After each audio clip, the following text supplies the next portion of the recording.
Hi everyone, good morning. காலை வணக்கம். நம்ம வீட்டில் என்ன குழம்புன்னு பார்த்தீங்கன்னா சுண்டக்காய் குழம்பு தாங்க. பச்சை சுண்டக்காய் போட்டு குழம்பு. அதுக்கு தேவையான இன்க்ரீடியன்ட்ஸ் என்னென்னன்றது பார்த்துக்கலாமா? ஃபஸ்ட்டு தேவை வந்து சுண்டக்காய் ஒரு 100 கிராம் அளவு, சின்ன வெங்காயம், பூண்டு உரித்து வச்சுருக்கோம், தேங்காய், அப்புறம் புளி, நல்லெண்ணெய், ஒரு தக்காளி. இவ்வளோ தாங்க நம்மளோட இன்க்ரீடியன்ட்ஸு.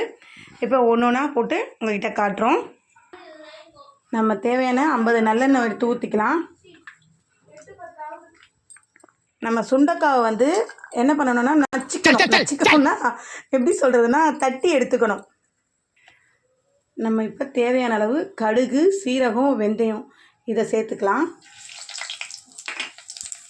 கடுகு, சீரகம் நல்லா பொரிஞ்சிருச்சு. கருவேப்பிலை சேர்த்துக்கலாம். அதுக்கப்புறம் நம்ம வெங்காயம், பூண்டு உரித்து வச்சுருக்கோம், அதையும் சேர்த்துக்கலாம்.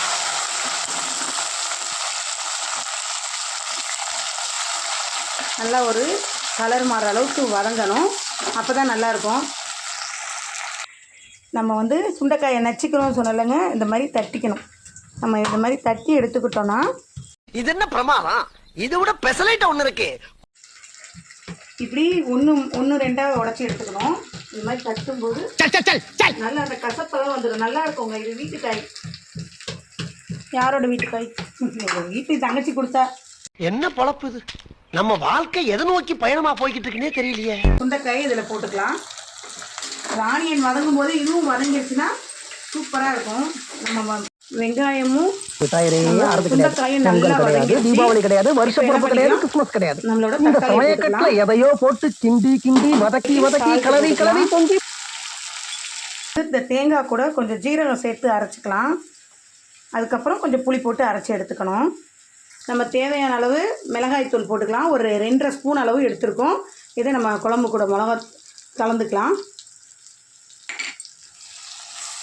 நல்லா ஒரு வதக்குன்னு வதக்கி விட்டுக்கலாம். இப்படி ஒரு அப்படி ஒரு பரட்டிக்கலாமா? அதுக்கப்புறம் நம்ம அரைச்சி வச்சுருக்க விழுது தேங்காய், புளி, ஜீரகம் அரைச்சி வச்சுருக்கோம், அதை இதில் சேர்த்துக்கலாம். அவ்வளோதாங்க. நல்லா ஒரு பரட்டி நம்ம மிளகாத்தூள், புளி எல்லாம் ஊட்டி விட்டாச்சு. இனி நல்லா கொதிக்க வேண்டியதாங்க மிச்சம். இது கொதித்தோடனே காட்டுறேன். நம்ம குழம்பு டன் ஆகிடும். நம்மளோட குழம்பு நல்லா கொதித்து சூப்பராகிடுச்சு பாருங்கள். நம்ம சுண்டக்காய் வத்த குழம்பு ரெடி. ட்ரை பண்ணி பார்க்கலாமா? சாப்பிட்டு பார்க்கலாமா? சூப்பராக இருக்குங்க. இது வந்து சாதத்துக்கு, இட்லிக்கு எல்லாத்துக்கும். ஆனால் மெயின் நம்ம சாதத்துக்கு ஊற்றி நல்லெண்ணெய் ஊற்றி கொஞ்சம் நெய் ஊற்றி சாப்பிட்டு பாருங்க.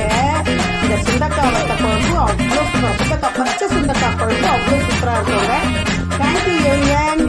நெக்ஸ்ட் வீடியோவில் பார்ப்போமா? இதே மாதிரி ரெசிபி உங்களுக்கு என்ன மாதிரி வேணுன்றதை எனக்கு கமெண்டில் சொல்லுங்கள். பாய்.